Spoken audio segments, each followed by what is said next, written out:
Gostaria que você atentasse para o tema dessa manhã, da nossa jornada no sofrimento humano. E a jornada de Cristo. Deus está conosco no meio da nossa dor. E isso tem nos feito crescer e amadurecer. Como você também já viu situações em que Deus interferiu imediatamente. Outras em que Deus interferiu gradativamente. Outras em que aparentemente Deus não interferiu. Mas em nenhuma delas nós vamos poder dizer Deus não esteve conosco. Ele nos ensinou com a sua interferência, Ele nos ensinou com a sua presença, Ele nos ensinou com a permissão da batalha, até quando aparentemente Ele retirou as mãos e disse, anda aí e aprende. Mas a presença de Deus na nossa vida nos faz compreender a razão da nossa vida. Esse é o tema desta manhã. Nossa jornada, nosso envelhecimento nessa existência e o sentido de tudo isso. Existem dois tipos de pensamentos que são perigosos. Um deles é quando eu me esqueço que a minha vida é eterna e eu só consigo olhar o aqui e o agora. Isso faz a gente ser meio desesperado, sabe? A gente fica meio paranoico. Tudo tem que ser já. Eu não consigo ter outra perspectiva de alguma outra coisa além disso aqui. E aí parece que eu vivo um total desespero, como se minha vida se resumisse apenas a esses dias. Esse pensamento é muito perigoso. 1 João é um livro que nós temos lido ao longo deste mês, e a perspectiva de João sobre a vida eterna e sobre a verdadeira vida que é Cristo, e todos os seus escritos também no Evangelho, e outros que nós já falamos ao longo desse estudo, nos faz compreender que a nova Jerusalém vem, e nós viveremos novo céu e nova terra, uma nova vida, uma nova existência, sem o pecado, sem a maldade. Porém há um segundo perigo, é quando a gente olha só para isso e diz, vida mesmo é o que virá na eternidade. Agora nada mais tem sentido e nada mais tem valor. E tão perigoso quanto eu pensar só no agora, é eu pensar apenas na eternidade. E viver uma vida sem cuidado, ou talvez imprudente, relaxadamente, sem dar valor ao que acontece conosco e o que Deus tem nos dado a cada dia. Portanto, viver essa vida que vivemos, aonde ela se desgasta, onde o tempo passa e a gente envelhece, e encontrar o sentido para isso, é um grande desafio. Dentro das dores que fazem parte da nossa jornada, essa é uma delas. Nossa existência, nosso envelhecimento e a perspectiva da eternidade. Eu não sei se você já chegou naquela fase da vida onde você fala do que vale a vida. De que adianta o que eu estou vivendo? O que eu estou ajuntando ou o que eu estou fazendo? De que serve tudo o que eu já passei? Qual a razão de eu estar aqui? Aliás, essa pergunta é uma pergunta que faz parte de cada um de nós em algum momento. Eu não sei quantas velinhas você já apagou em cima do bolo, mas chega um momento na vida que você apaga algumas que você fala, é muita vela para uma pessoa só. E você lembra de várias outras que você apagou. E você fala, minha vida está indo embora. Me disseram que tinha a crise dos 40, eu passei por ela. A dos 35 também. Aliás, a dos 40, para mim, foram várias vezes. Ela teve vários rebotes e ricochetes. Quando os filhos começam a ficar um pouco mais independentes, depois tem a dos 50, eu passei também. Quando me perguntam assim, quantos anos você tem? Eu falo todos. Do 1 ao 53 eu tenho todos. Às vezes, quando me perguntam, eu falo 38. Não, você não tem 38. Claro que eu tenho 38, tenho 39, eu tenho o 40, o 41, até o 53 eu tenho todos. Qualquer um que você perguntar, eu tenho. Então não diga que é mentira quando eu disser que eu tenho 42, 43, 40, eu tenho todos eles. Eu só não tenho o 54, esse eu ainda não tenho. Mas é só uma questão de tempo. Nascer, viver, envelhecer e morrer. nossa jornada nessa terra, nossa estranha jornada sobre essa terra, também é um dos motivos de preocupação e dor. Eclesiastes capítulo 1, versos 1, 2 e 3, nós vamos ler agora. O livro de Eclesiastes é um livro meio azedo, meio amargo, não sei se você já leu. O Salomão, filho de Davi,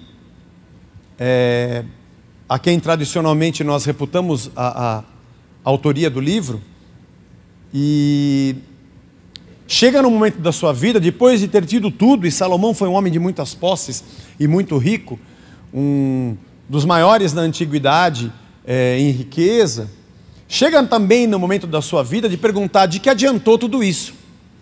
Olha como é que é a abertura do livro de Eclesiastes. Palavras do pregador, filho de Davi, rei de Jerusalém. Vaidade de vaidades, diz o pregador. Vaidade de vaidades, tudo é vaidade. A palavra vaidade aparece 5 vezes num versículo só, em uma única frase. Que proveito alguém tem de todo o seu trabalho com o que se afadiga debaixo do sol? Ele começa o seu livro dizendo: tudo é nada, de nada adiantou. Você já deve ter tido esse pensamento. Se não teve, relaxa, você ainda vai ter. Grave a pregação, depois você ouve de novo. É de você loucamente, desesperadamente descobrir que algo te faltava e você lutou a vida toda para alcançar tal situação ou posição, e depois que você conseguiu, você diz: e agora? De que adiantou? Na verdade, foram várias situações na sua vida onde você lutou e procurou ter o que desejava ou o que necessitava, e depois que conquistou, disse: e aí?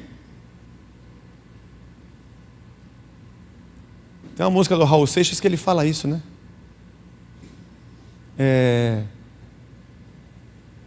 Como é que é? Ellen, você gostava do Raul Seixas, Ellen? Então, como é que é mesmo aquela música que ele fala?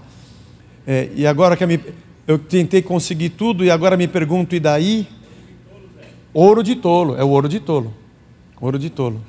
Eu é que não me sento no trono de um apartamento com a boca escancarada, cheia de dentes, esperando a morte chegar. É isso que a gente faz, irmão. Com a boca escancarada, cheia de dentes, esperando a morte chegar. Salomão também chegou nesse momento da vida e falou: e daí? E agora? O que a gente faz da vida? De nada valeu. Metade do século XIX para o século XX, uma corrente filosófica muito forte veio à tona. Vários pensadores dessa época, Camus, Heidegger, pensadores que falavam sobre o existencialismo. A perspectiva de alguém que pensa: nasci, vivi, estou envelhecendo e vou morrer. E de que vale a vida? Para quem não imagina a existência de Deus, Deus existe e eu existo a partir dele. Portanto, minha existência está ligada a Deus. Ele é a origem. Na verdade, Ele é a essência de tudo que somos. Nós somos a imagem dele. E a partir dele, encontramos o significado da nossa vida. Mas na virada do século XIX para o século XX, esses pensadores, na ausência da hipótese da existência de Deus, pensam: olha, não existe uma essência antes da existência. Aliás, a frase de Jean Paul Sartre é essa: a existência precede a essência e governa a essência. Talvez essa frase seja a mais emblemática que demonstre o que era o pensamento existencialista. Se eu tenho Deus, Ele é a essência, e eu sou a sua imagem, e o que eu sou a partir dele. Se eu não creio em Deus, não há essência. A minha existência é que vai determinar uma essência. Eu não vou perguntar se a ciência consegue explicar de onde eu vim ou não, dane-se. Se alguém consegue dizer o porquê eu estou nessa terra, também para mim não interessa. O que importa é que aqui estou e eu existo. Não há nada antes de mim. Eu simplesmente aqui estou. Então a minha essência sou eu que vou significar a partir de agora. Não tem nada antes. Sou eu que digo o que eu serei, sem nenhuma essência anterior. Óbvio, para quem não crê em Deus, a sua vida tem significado a partir de um pensamento existencialista, bem humanista. Eu vou dizer o que eu sou. Esse tipo de pensamento está muito forte nos dias de hoje. Veja que é mais de 1,5 séculos para que isso se dissemine no meio de toda uma população, no mundo todo. Mas hoje em dia é muito comum as pessoas olharem para a sua vida e dizer: eu preciso dar sentido à minha vida. O que eu faço, minha profissão, o esporte que eu vou praticar, a razão, qual é a razão da minha existência? É muito angustiante olhar para a vida e dizer: para que ela serve? Eu assisti um filme há algum tempo atrás já, chamado Um Amigo para o Fim do Mundo. Eu achei interessante esse filme. O Steve Carell, que é um ator de comédia, mas estava fazendo um drama, junto com a Keira Knightley, e eles se conhecem no meio de uma catástrofe. Parece que é um grande meteorito, se eu não me engano, vem de encontro à Terra e ela vai acabar. A vida humana vai acabar. E aí o noticiário fica falando quantos dias faltam, os laboratórios acompanhando a chegada desse meteorito, e a vida vai acabar. E o drama é interessante porque mostra um mundo próximo à calamidade. As pessoas indo trabalhar e vendo a notícia de que o mundo vai acabar, e começam a pensar: por que eu estou trabalhando? Para que eu vou querer dinheiro? Vai acabar. Fazem festas, ele vai na festa dos amigos de trabalho, que já não vão mais no trabalho, ele é o único que vai para o trabalho, chega lá, não tem ninguém no trabalho, não tem patrão. O que eu estou fazendo aqui? E vem uma senhora tentar fechar, parece que um seguro. O que a senhora está fazendo aqui? O mundo vai acabar. Vai numa festa de despedida, um pegando a mulher do outro, em droga, saqueando lojas, roubando as coisas. Mas mesmo aquele cara que saqueia a loja e rouba, fala: estou roubando para quê? Vai acabar. Eu posso fazer qualquer coisa agora. E fala: para que fazer? Não há sentido. É um filme muito interessante, ao mesmo tempo que ele é angustiante. O ser humano tenta dar sentido. Por que eu vou ter ética? Por que eu vou fazer o que eu faço, se nada tem sentido? Se não há nada antes e não há nada depois, eu sou um verdadeiro nada. Obviamente que eu e você não conseguiríamos beber da fonte dessa filosofia. Não conseguiríamos tentar encontrar sentido na nossa vida num pensamento existencialista. Vou tentar fazer alguma coisa nessa vida para me sentir humano, para me sentir vivo, para sentir que tem valor a minha vida. Nós somos cristãos, nós acreditamos numa essência anterior à existência. E essa essência é o próprio Deus, o Criador. Somos sua imagem e sua semelhança. Na verdade, nós entendemos que veio a morte e a nossa vida tem fim porque nós dissemos não para Deus lá no Éden, junto com Adão. A morte entrou na existência humana por causa do pecado. Mas ao mesmo tempo que nós dissemos não para Deus lá no Éden, nós abraçamos Jesus lá no Getsêmani. Naquele jardim estava a nossa morte, mas na morte de Cristo no outro jardim estava a nossa vida. E nós entendemos que Deus é a nossa vida. E nós o encontramos porque nele encontramos a razão da nossa existência. Aliás, nele entendemos por que a gente envelhece e por que a gente morre. É por causa do nosso pecado, e nele encontramos perdão, e as portas da eternidade de novo estão abertas para o ser humano através de Cristo. Portanto, eu e você não conseguimos encontrar sentido na vida senão em Cristo. Eu creio que é por isso que todos nós estamos aqui nessa manhã. Nós cremos em Deus. Amém? Amém. Eu também. Olha que bom. Você tem um pastor que crê em Deus. Coisa rara, mas acontece. E aí então, nós não conseguimos ter esse pensamento existencialista. Mas isso não significa que eu e você não passamos também por essa mesma angústia de Salomão. Olha o que Salomão fala no capítulo 2, de 1 a 11. Acho que Salomão teve um momento existencialista judeu da antiguidade. Eu disse a mim mesmo: vamos, prove a alegria, procure ser feliz, mas também isso era vaidade. Salomão falando com ele mesmo. Concluí que o riso é tolice e que a alegria não serve para nada. Ele estava bem amargo, hein? O Salomão estava azedo nesse dia, parece eu uns domingos aqui. Resolvi no meu coração entregar-me ao vinho, deixa eu encher a cara, sem deixar de me guiar pela sabedoria, isso era importante, e me apoderar da loucura, que isso também é bom de vez em quando, até descobrir que o que de bom os filhos dos homens poderiam fazer debaixo do céu durante os poucos dias da sua vida, porque isso aqui passa. Aí ele começou a falar, olha a lista do que ele fez. Empreendi grandes obras, construí casas, plantei vinhas para mim, ele está no centro de tudo, sempre para mim. Fiz jardins e pomares para mim, e neles plantei árvores frutíferas de toda espécie.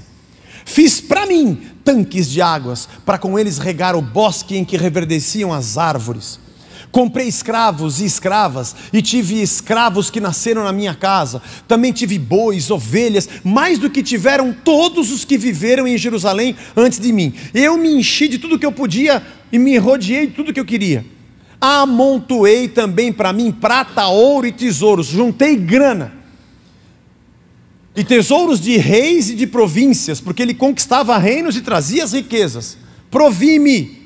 Arrumei para mim mesmo cantores e cantoras, e das delícias dos filhos dos homens, eu me cerquei de gente que me bajulava e cantava e me agradava, e das delícias dos filhos dos homens, mulheres e mais mulheres. Salomão teve 1000 mulheres, irmãos, era 700 mulheres e 300 concubinas, e eu sempre brinco, e diz a Bíblia que ele foi o homem mais sábio da terra. 1000 sogras, irmão, 1000 sogras, 1000 sogros, vai, sabe quantos cunhados? Sei lá, multiplica isso por uma infinidade. Isso é coisa para a cabeça. Uma só dá um trabalho danado, o cara arrumou 1000. Brincadeira, é só piada, irmão. Mas ele teve 1000 sogras mesmo. Eu não sei. Mas ele era rei, não tinha que almoçar domingo na casa da sogra. Ele tinha... Isso é só piada para desanuviar um pouco a cabeça. Mas enfim, tudo que ele pôde. Vamos para o último versículo desse trecho. Versículo 11. Considerei todas as obras que as minhas mãos fizeram e também o trabalho que eu, com fadigas, havia feito. E eis que tudo era vaidade e correr atrás do vento, e nenhum proveito havia debaixo do sol. Que loucura. O próprio Salomão teve o seu momento existencialista. Eu vou trazer alegria, vou dizer para minha alma, se alegre agora. Eu vou comprar tudo que eu puder, eu vou arrumar tudo que eu quiser. Eu vou ter mulheres, cantores, vou ter gado, ovelha, dinheiro, tesouro, ouro, prata, vou plantar, eu não consigo colocar isso dentro de mim. Eu não consigo tapar o buraco que me falta. Esse livro de Eclesiastes vale a pena você ler, é muito interessante. Ele compara a nossa vida de um bicho qualquer. Ele fala, nós somos iguais aos animais, eles morrem, a gente também morre. Chove em cima deles, chove em cima da gente também. Fala sobre a loucura de correr atrás do vento, ele fala sobre o envelhecimento, ele fala sobre tudo que você pode imaginar e que nada disso trouxe sentido. São 12 capítulos. Lá no final do livro de Eclesiastes, no capítulo 12, não está na tela, mas eu vou ler, ele diz assim, os 2 últimos versículos do livro, de tudo o que se tem ouvido, o resumo é, teme a Deus e guarda os seus mandamentos, porque esse é o dever de todo homem. Obviamente Salomão não viveu para ver o plano da redenção, Jesus Cristo e o seu evangelho. Mas dentro da sua tradição cultural, do eterno Deus e do Senhor Criador, dentro do seu judaísmo, ele lança toda a sua perspectiva para Deus. E o temor de Deus é a única coisa que pode nos dar sentido. Mas eu quero falar para você sobre um outro perigo que nós temos, porque mesmo conhecendo a Deus e tendo o temor de Deus, nós também passamos por essas mesmas crises. Nós também nos sentimos às vezes vazios, é uma das dores dessa existência nessa terra, porque talvez nós vivamos um existencialismo evangélico, um existencialismo de quem tenta trazer sentido para a sua vida sem Deus, só que com Deus. É quando eu olho para a minha vida e digo, eu preciso dar sentido à minha vida. E eu vou precisar daquilo outro, desse trabalho, desse dinheiro, dessa esposa, desse milagre, desse sinal. Essas coisas é que vão dar sentido à minha vida. A diferença é que o ateu não tem Deus. E ele diz que ele mesmo vai dar sentido. E nós, como evangélicos, temos Deus. Então a gente pede para Deus, para que Deus dê as coisas que nós dizemos a Ele que nos dá sentido. Parece que é diferente, mas é igual. Parece que é fé, porque a gente canta, a gente louva, a gente adora, e a gente ora e pede a Deus. A diferença é que eu e você ainda continuamos achando que nós é que sabemos o que precisamos, que somos nós que vamos dar sentido à nossa vida, e somos nós que devemos trazer todas as condições que nós mesmos já planejamos para dar sentido à nossa vida. A única coisa é que o ateu diz que é você que faz, e nós dizemos que é Deus que faz. Mas a lógica do raciocínio existencialista é a mesma. Quando não acontece do jeito que eu quero e as coisas fogem do meu controle, eu fico desesperado, porque a maquininha Deus não está funcionando. Eu pus a moeda e rodei o bagulho e não saiu o pacote que eu queria. E eu começo a dizer que a minha vida está passando e eu não estou tendo a experiência que eu deveria ter. Eu também digo que a minha vida está passando e eu vejo o ímpio conquistar coisas e eu não conquisto. Eu olho ao lado e começo a medir a minha vida pelos outros e achar que sou mais infeliz e o tempo está passando, mesmo tendo Deus, porque Deus não está exatamente cumprindo aquilo que eu gostaria que Ele cumprisse. E assim vivemos a mesma lógica do existencialismo, só que agora pedindo para que Deus faça o que nós planejamos. E eu já passei por isso. Por um momento na minha vida eu achava que eu era muito feliz, porque eu vi feitos de Deus, e Deus faz mesmo. E se você quer saber, Deus interfere sim na sua vida. Deus de verdade nos socorre. Aliás, nós todos estamos aqui, e é possível que cada um de nós aqui tenhamos um testemunho para dizer: puxa, aquela época na minha vida eu falei não vai dar, eu não vou suportar, eu não vou viver, dessa semana eu não passo, e está aqui você de novo num outro domingo, e Deus dizendo: relaxa que eu continuo sendo Deus.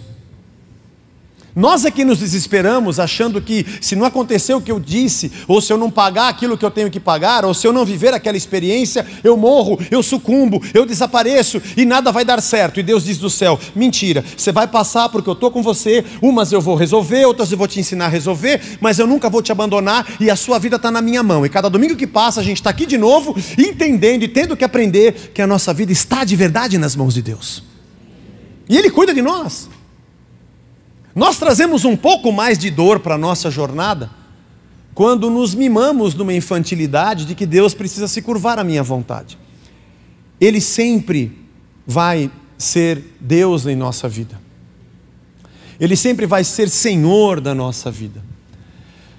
Eu vou só até aqui, porque você vai me perguntar: como, Zé? Não sei, gente. Por que tem coisa que Ele faz e coisa que Ele não faz? Acho que é porque Ele é Deus e nós somos servos. Por que tem oração que Ele responde rápido e outra que Ele responde devagar e outra que parece que Ele não responde? Eu também não sei. Mas como é que a gente faz para controlar Ele? Não controla, é Ele que nos controla. Nós é que precisamos, na verdade, nos encontrarmos com o Deus que é a essência da nossa existência. E entender, talvez, na oração do Pai Nosso: venha o teu reino, seja feita a tua vontade, assim na terra como no céu. O Senhor não precisa de me mostrar muitas coisas. Me dá o pão nosso de cada dia. Me dá o de hoje, hoje. Eu sei que a cada dia basta o seu mal. E amanhã o Senhor vai me dar o de amanhã. Eu vivo na dependência do Deus que tudo é em todos e que tudo pode. E que no seu tempo faz formosa todas as coisas. E nos alegrarmos na certeza de que essa nossa jornada tem sentido, porque dele somos. Apesar do pecado ter trazido morte e degeneração para a nossa vida, estamos ligados a Ele na eternidade por Cristo Jesus. E não são situações ou vitórias terrenas, ainda que as tenhamos, que não são bênçãos ou dádivas nessa terra, ainda que você as possua, e Deus é maravilhoso para cuidar de nós, mas não são essas coisas que dão sentido à nossa vida, mas sim o fato dele fazer morada em nós. Eu quero ler com você o texto que está no livro de 1 Pedro, capítulo 2, verso 9 e 10. São dois versículos que a gente conhece, já lemos demais, já cantamos, mas sempre vale a pena lembrar. Ele diz que Jesus é a pedra de esquina, sobre o qual nossa vida como edifício é edificada.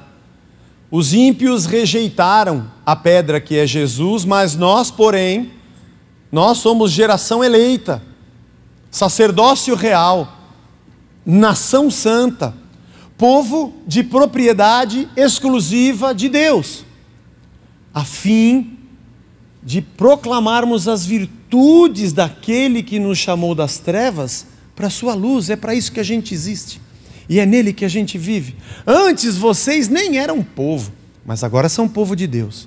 Antes não tinham alcançado misericórdia, mas agora alcançaram misericórdia. Nosso encontro com Cristo foi o encontro com a vida. Nosso encontro com Cristo foi o encontro da razão da nossa existência, o porquê da nossa existência. É o encontro com Cristo que nos deu o perdão do nosso pecado, porque foi o pecado que nos jogou na morte, lá no Éden, mas é o perdão de Cristo e a sua morte que nos trouxe vida. Paulo diz, pregamos o ano passado em Coríntios, que o último inimigo que nós vamos enfrentar é a morte. É o último. Acabaram os inimigos. E a vida em Cristo, na eternidade. Novo céu, nova terra. Já pensou como é que vai ser legal, irmão? Eu fico imaginando, nós vamos estar vivendo sem o pecado, sem a maldade, sem as falhas, sem os erros que temos hoje. Por exemplo, meu time vai jogar, os que forem salvos, e não vão errar pênalti. O campeonato vai terminar empatado. Brincadeira. Mas você vê que interessante? A maldade, a vontade de tirar de alguém algo, não vai acontecer. Nós teremos corpos glorificados que não se degeneram. E o pecado não vai estar em nós. E Cristo nos governará, e a sua glória vai iluminar a nossa vida. Nós vamos viver e trabalhar e sermos irmãos. E o ser humano vai ser irmão do ser humano. Nós não teremos vontade de tirar algo de alguém, porque seremos plenamente satisfeitos nele. Nem conseguimos imaginar essa nova vida, porque somos tão cheios de angústias e vazios. O nosso encontro com Cristo nos fez enxergar o seu perdão e a eternidade. O nosso encontro com Cristo nos fez compreender que agora somos templos da sua presença, que Ele habita em nós, e habita entre nós. E Ele começa a moldar a nossa vida, e o seu Espírito, a sua presença, a sua palavra, vai quebrando e desfazendo quem somos. Por isso estamos crucificados com Ele. Por isso que dói, irmãos, porque nós nos encontramos com a nossa pecaminosidade, com o nosso problema, com o nosso mal, e a gente vai curvando e torcendo nossa vida à vontade de Deus. E assim o seu Espírito vai semeando em nós a sua verdade, e essa semente vai florescendo, o fruto do Espírito. Ao invés de ódio vem o amor, vem a alegria, vem a paz, vem a justiça, vem a bondade, vem a benignidade, vem o domínio próprio, vem a mansidão. E coisas semelhantes a essas que determinam e demonstram que o reino de Deus está dentro de nós. E além do fruto que vemos entre nós como reino, temos também o poder do seu Espírito, os seus dons que nos capacitam para que sejamos instrumentos dele num mundo caído. E a razão da nossa vida começa não mais a ser determinada por um existencialismo, quer ele seja ateu ou religioso. Isso é um momento muito difícil, porque nós largamos as rédeas e entendemos que Deus de verdade nos conduz. Porque nós acreditamos que Deus existe, mas a gente não deixa as coisas na mão dele, né? Porque é perigoso. Deus existe, Ele é bom, cuida de mim, mas eu vou fazer uma campanha, vou tentar falar, vou tentar convencer Deus a fazer o que eu quero. Se eu não conseguir, tem várias igrejas e religiões que tem um representante que diz que tem um novo sistema e uma fórmula que ali Deus dá certo e lá eu vou fazer Deus funcionar para mim. Porque de verdade temos medo de crer. Temos medo de soltar as rédeas e dizer: Senhor, conduz. Aliás, é muito comum, eu e você, me incluo, estarmos em uma situação e orarmos assim: Senhor, por quê? O que foi que eu fiz? Joguei pedra na cruz? Né? Eu, por exemplo, jogava bola dentro do salão da igreja. Será que foi isso, Senhor? A gente arrastava as cadeiras, cheguei a quebrar a lâmpada, fazia muita bagunça em acampamento. Será que é isso? Por que eu estou aqui? Com esse salário, nessa situação? Por que eu estou passando por essa loucura que eu estou passando? Por que eu estou nesse lugar na minha vida, exatamente nesse momento, depois de tudo que eu vivi? Eu queria ter as rédeas na minha mão e dizer para Deus: Deus, me livra disso aqui, eu quero que aconteça do jeito que eu quero que aconteça. E eu quero dizer para você que é muito legítimo você passar pela dor e dizer: Deus, me tira daqui. Sim, afinal de contas nós fomos criados para o louvor da sua glória e não para o perrengue do pecado, mas acontece. Eu não posso dizer a você que você não deve orar para dizer: Senhor, tem misericórdia, por que eu estou passando por isso? Mas juntamente com a sua liberdade de pedir a Deus, e até mesmo com o poder de Deus para interferir na sua vida, vale a pena você perguntar: Senhor, o Senhor é Deus mesmo, né? E já que eu estou aqui, e já que eu vim parar nesse lugar, já que eu estou nesse barco, nessa tempestade, já que eu estou atravessando esse deserto, sem pão e sem água, já que o Senhor me colocou nesse barco no naufrágio, como fez com Paulo, ou já que eu estou dentro dessa prisão junto com Silas, já que eu estou passando por essa perseguição de Roma, já que eu estou dentro dessa casa escondido, já que eu estou num cesto descendo pelo muro da cidade de Damasco porque eu tenho que fugir, já que tem patrícios me perseguindo, já que eu estou fugindo de Saul que quer me matar, já que eu estou morando aqui na terra dos filisteus ou em Ziclag, porque nós vamos olhar inúmeras situações de homens de Deus ao longo das escrituras que estiveram em lugares que você perguntariam: por que esse cara foi parar nesse lugar? E muitas vezes eles se perguntavam, e mesmo o salmista dizia: por que o ímpio prospera no seu caminho e a minha vida está esse perrengue? Gente como a gente que passou por isso, mas já que eu estou aqui, e o Senhor habita em mim, e o teu dom está na minha vida, e o teu fruto está sendo plantado e semeado dentro de mim, e o teu Espírito é Senhor, e já que o Senhor tem a minha vida nas suas mãos, e já que eu sou criado para o louvor da sua glória, já que tu és a essência que precede a minha existência, e o que eu sou para a tua glória, eu queria que o Senhor me dissesse: o que o Senhor quer fazer de mim aqui? Como o Senhor quer me usar aqui? O que o Senhor tem para me ensinar nesse lugar? O que o teu Espírito quer trabalhar na minha vida?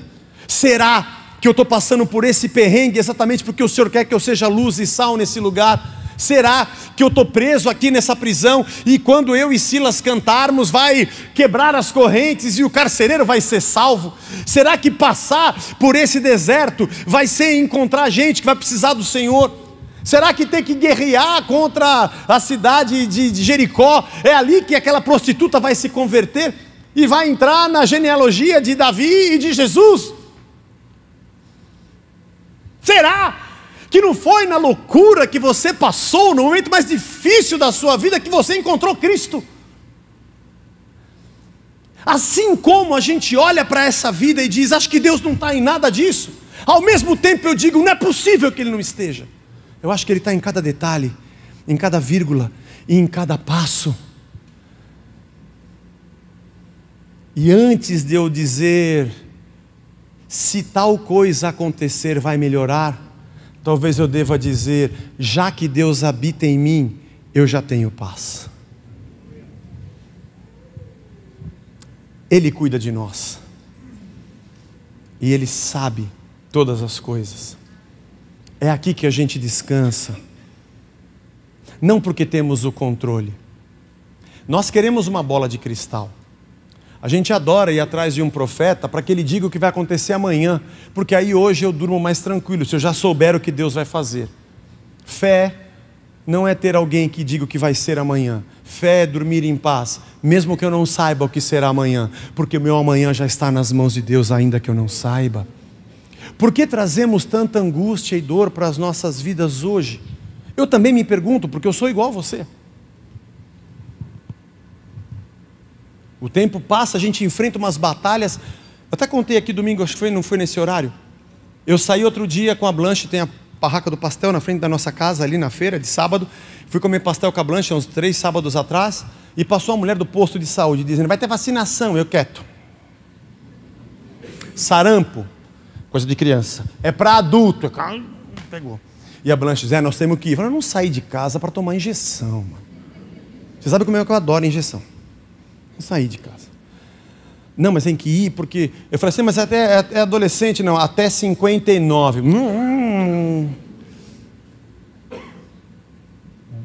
Daí eu falei para a Blanche: vamos, né? O postinho fica 2 ruas para lá. Andamos pela feira, passa pela banana, pelo pastel, aqui, chega no posto. A moça falou: você tem carteirinha de vacinação? A minha mãe disse que guardou a minha até hoje, mas eu não vi.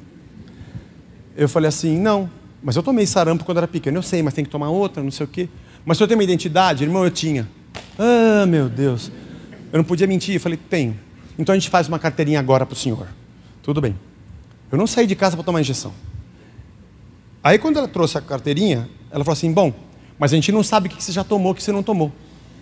A carteirinha está em branco, vamos ter que dar todas. Não, é possível. Não é possível. Eu saí de casa para comer um pastel de pizza, irmão. Resultado: eu saí que nem uma peneira, tudo furado. Me deram um monte de injeção, meu. Coqueluche, difteria, febre amarela, malária, unha encravada, me deram. E o pior, ela falou assim: agora tem que voltar em agosto, porque tem segunda dose. Tétano, é tanta coisa. A gente não sabe o que a gente vai passar. A nossa alegria não é porque demos razão à nossa vida, segundo o nosso ateísmo. Nossa alegria não é saber que temos razão na nossa vida porque movemos Deus à nossa vontade. Nossa paz é que Ele está com a gente. Mesmo que a gente passe pelo vale da sombra da morte, Ele está conosco. A gente vai envelhecer. Cada vez vai doer alguma coisa a mais. Cada vez vai ter alguma... Mas o que Deus quer com isso? Isso é fruto do nosso pecado. Mas uma coisa eu sei: a gente vai fazer brilhar a glória de Cristo onde a gente estiver. Aonde nós estivermos. Meu irmão, aonde você está agora, passando o que você está passando, Deus está com você. Ele está com você. Ele está agindo sem você perceber. Talvez se nós abrirmos um pouco mais os olhos, a gente vai notar. Ele está trabalhando em cada um de nós. Com certeza vamos ver os sinais da sua presença em tudo que aprendemos e em tudo que vivemos. E aonde estivermos, diante de quem Deus nos colocou, a gente vai brilhar a luz de Cristo e demonstrar que dependemos do nosso Deus e que Ele é nosso Senhor. Tenho visto muita gente desesperada, que se soma a mim, que também fico, quando olho para muitas situações e digo: e agora? Irmão, não existe agora, existe o eterno. Até aqui Deus nos conduziu, e o mesmo Deus que nos trouxe até aqui é o que vai levar a gente adiante. Portanto, dentro da nossa jornada de dor, onde a gente pergunta: e agora? Ou por que disso, ou por que daquilo? Vale a pena dizer: obrigado, Senhor. Porque eu não sei o que vai vir amanhã, mas eu sei quem o Senhor é. Eu não sei que mal sobrevirá à terra, mas eu sei que o Senhor é meu Deus. Ou como Davi: fui moço e agora sou velho, mas eu nunca vi um justo mendigar o pão, nem a sua descendência. Sempre há um caminho de Deus para aquele que é um filho de Deus. Independente de nós termos o domínio ou o controle sobre milagres e sinais, que não é o caso, mas isso não significa que Deus não seja nosso Senhor. A semana passada eu fiz o casamento do Davi e da Renatinha. Se conheceram aqui na igreja, se casaram. Acho muito legal quando isso acontece. E vira e mexe, estou conversando com algum jovem que está namorando, e quando fala de casamento, não sei como é que vai ser, quanto vai custar, como é que vai ser para a gente ter uma casa. Eu costumo dizer: relaxa.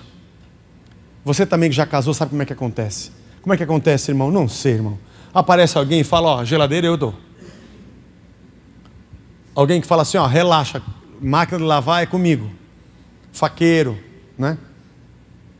Às vezes até alguém vem, ó, quando corta a gravata no casamento, sempre tem aquele maluco que puxa uma notona de dólar. Rapaz, a gravata comprei na 25 de março. Ela é importada. Não é? Salvatore Ferragamo. E cortar, você não sabe. Até aqui nos ajudou o Senhor. E é adiante que a gente vai. Cuidado para que a sua vida não se torne muito amarga.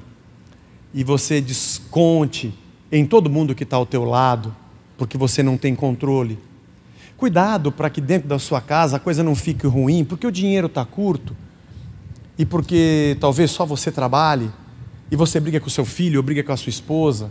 Ou você, mulher, que vê a coisa difícil no seu lar e briga com todo mundo.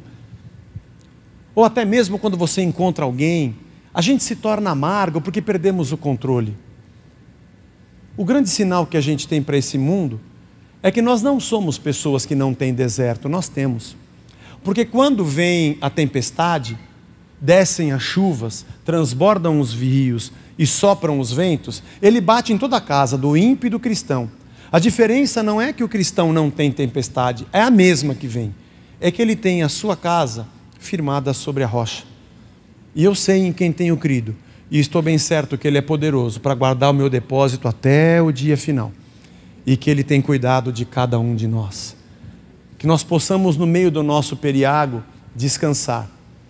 E saber que tudo irá bem. Basta a cada dia o seu mal. Ele trará consigo os seus cuidados.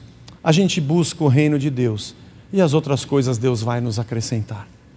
Que o Senhor nos abençoe. E possamos ter uma boa semana. Descansando em Deus. Que é Senhor sobre tudo. Vamos ficar de pé e vamos orar.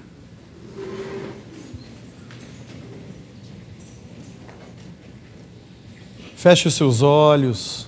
Fale com Deus.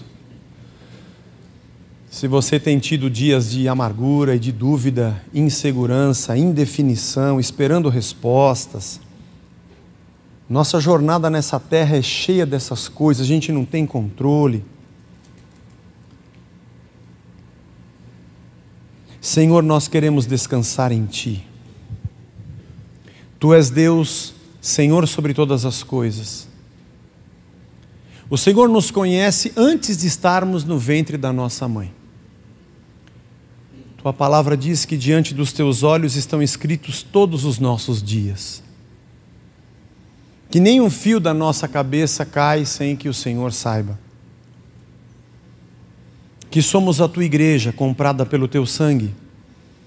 Que somos povo de propriedade exclusiva de Deus, sacerdócio real, nação santa, para proclamarmos as Tuas boas novas nesse mundo. Tua palavra diz que nós estamos nas Tuas mãos e debaixo das Tuas asas nós podemos descansar seguro. Também a Tua palavra nos ensina para a gente não andar ansioso por coisa alguma. Mas a nossa jornada de sofrimento é assim, toda hora a gente acha que está tudo errado. Nos faz descansar, Senhor, e Te compreender o máximo que a gente puder. Em paz deitarmos e pegarmos no sono, porque o Senhor é Deus da nossa vida. Isso talvez seja a nossa falta de fé. Não enxergarmos nada amanhã e ainda assim descansarmos. Então nos acrescenta a fé. Nos ajuda a vencer a nossa irritabilidade, nosso desespero. E nos dá, Senhor, a Tua paz. E no meio dessa nossa jornada, em que nós ficamos atordoados pelo descontrole, possamos crescer em fé e entender que o Senhor é Deus sobre todas as coisas. E mesmo no meio delas, possamos exalar a nossa confiança em Ti. Nosso testemunho a esse mundo seja o fato de que confiamos no Deus a quem não vemos, mas que habita em nós e que trará a cada dia o seu cuidado. Seja a nossa tranquilidade o nosso testemunho. Seja a nossa fé, nosso joelho no chão, ao lado dos nossos filhos e esposas, que nos mostre em família que ainda que não tenhamos, há um Deus Todo-Poderoso que tudo supre. Que cresçamos e vejamos nossos filhos crescerem, confiando que o Senhor tudo pode. Que nós não o controlamos, mas de que Ele cuida de nós. E que a Tua paz reine em nossos corações. A paz que excede o entendimento humano, que a gente não consegue nem explicar. Não temos números, nem estatísticas, nem uma bola de cristal, mas vivemos em paz, porque o Senhor nos faz descansar seguros. Alivia-nos, cura-nos, para que no meio dessa nossa jornada, no sofrimento, que é essa vida que a gente tem, saibamos que a nossa essência precede a nossa existência, e a nossa essência é o Senhor. Dele, por Ele e para Ele são todas as coisas, e em Ti descansamos seguros.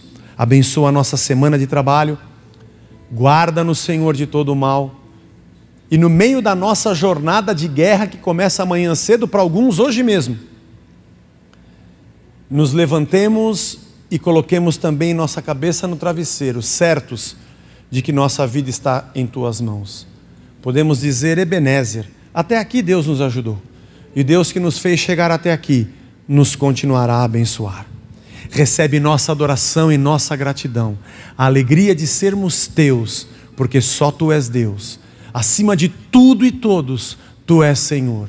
Toda a glória e toda a honra sejam dadas ao Teu nome. E a nossa alegria, porque o Senhor nos encontrou quando estávamos perdidos. Leva-nos em paz para nossa casa, abençoa o nosso dia de descanso, nossa semana de trabalho que se inicia, e em tudo demonstremos a glória de Deus que está em nós, porque fomos criados para o louvor da Tua glória. Em nome de Jesus Cristo. Amém e amém. Deus nos abençoe. Graças a Deus. Amém. Dê um abraço bem forte no seu irmão. Diga a ele boa semana. Deus te fortaleça.